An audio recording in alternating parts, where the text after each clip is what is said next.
Foi como um raio cortando o céu de São Paulo em plena madrugada. A notícia da contratação de Carlos Miguel pelo Palmeiras não foi recebida como simples reforço, mas como uma bomba de fragmentação que explodiu em todas as direções.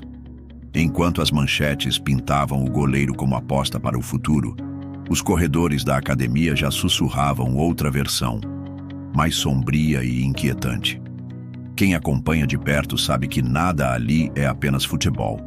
Há sempre camadas de jogos políticos, choques de egos e interesses ocultos.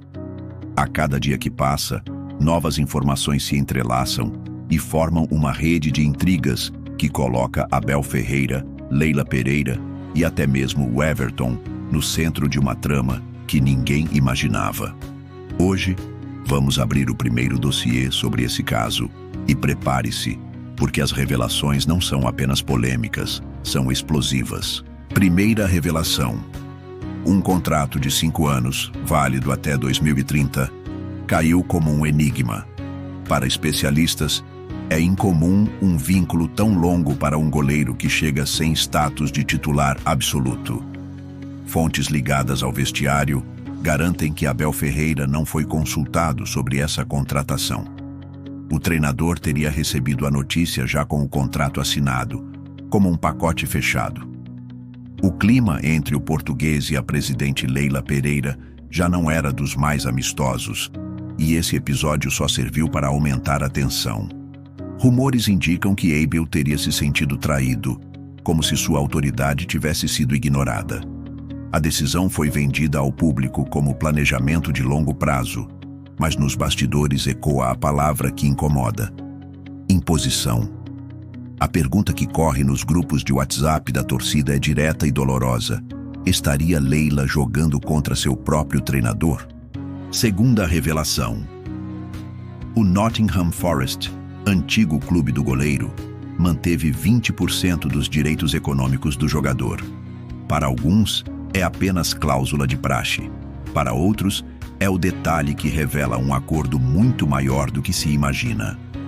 A manutenção desse percentual indica que os ingleses já vislumbram um lucro futuro, mesmo que o atleta não seja utilizado. Como se o Palmeiras tivesse assumido o risco esportivo, enquanto o Forest garantiu a parte mais saborosa da negociação. Foi nesse contexto que Abel Ferreira, questionado em entrevista, soltou a palavra lamentável. A fala ecoou pelo país como desabafo, mas para quem conhece o temperamento calculista do treinador, não foi um deslize. Foi uma flecha envenenada, disparada contra a própria diretoria.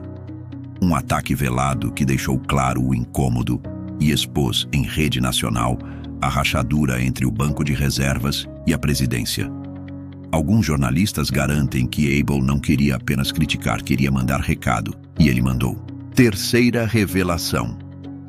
Áudios supostamente vazados de bastidores trazem uma versão ainda mais perturbadora.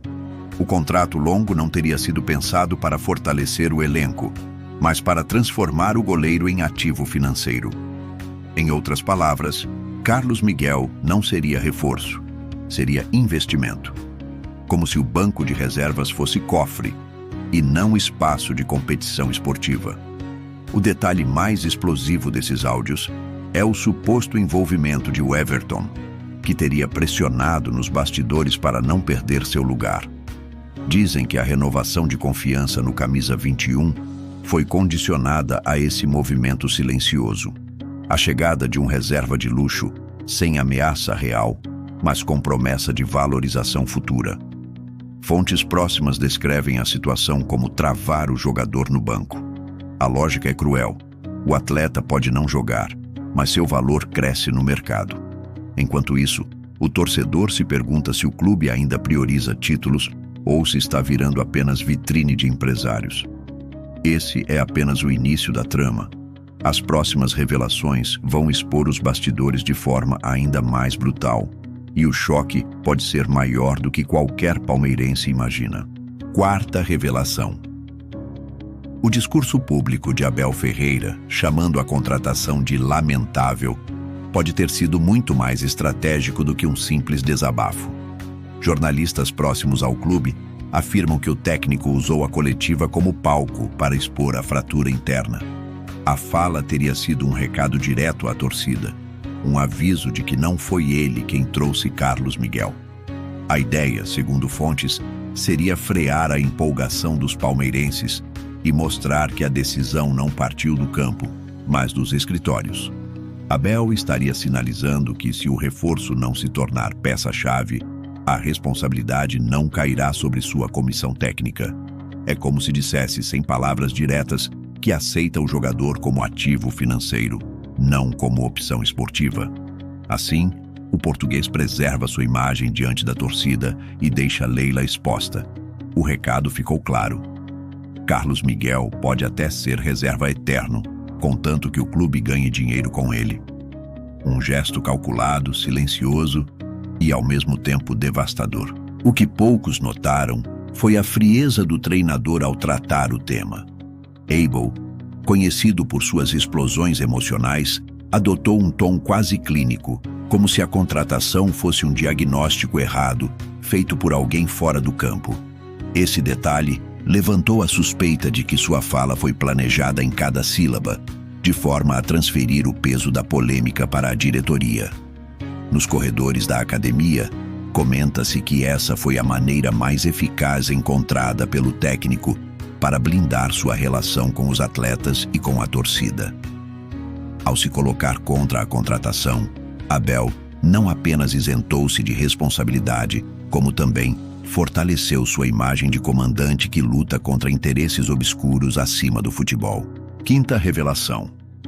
O que mais indigna os torcedores é a sensação de que o Palmeiras gasta milhões para estocar talentos, enquanto os setores urgentes do time continuam sem solução. A torcida, que sonhava com contratações para reforçar posições carentes, vê um goleiro encostado em contrato milionário. Muitos palmeirenses já tratam o caso como prisão contratual. Carlos Miguel estaria preso a um clube que o transforma em moeda de troca, não em protagonista de Libertadores. Para analistas, o negócio parece mais movimentação de empresários do que projeto esportivo. A revolta cresce porque o time segue exposto em áreas cruciais, enquanto a diretoria injeta recursos em uma posição que já tinha dono. O futebol fica em segundo plano e os negócios comandam a academia. Para quem ama o esporte, a sensação é cruel. Em vez de pensar em títulos, o clube pensa em porcentagens. E no fim, o torcedor é quem paga o preço, com frustrações dentro de campo e promessas que nunca chegam a se cumprir. Há quem diga que o caso de Carlos Miguel é apenas a ponta de um iceberg muito maior. Torcedores questionam se outros contratos semelhantes não estariam sendo assinados nos bastidores, sem qualquer critério esportivo. Grupos de WhatsApp fervilham com teorias de que empresários teriam transformado o Palmeiras em vitrine de negócios, onde cada atleta vale mais pelo que pode render em futuras negociações do que pelo que entrega no gramado. Esse modelo, segundo críticos, corrói a essência do clube e cria uma relação de desconfiança entre torcida e diretoria. A imagem de Leila, antes vista como gestora moderna, agora aparece associada a decisões frias, distantes da paixão que move o futebol. Enquanto isso, o torcedor, que só deseja títulos e conquistas, vê-se tratado como cliente que deve aceitar o espetáculo de números e cifras. A indignação cresce a cada coletiva, a cada derrota, a cada promessa não cumprida. E a sombra que paira sobre a academia é cada vez mais clara. Quem realmente manda no Palmeiras, o treinador e a torcida, ou os empresários que assinam contratos milionários no silêncio dos escritórios? E você, torcedor, acredita que Carlos Miguel foi contratado para jogar ou para virar investimento de mercado? Deixe sua opinião nos comentários, inscreva-se no canal, ative o sino e não esqueça de deixar o like.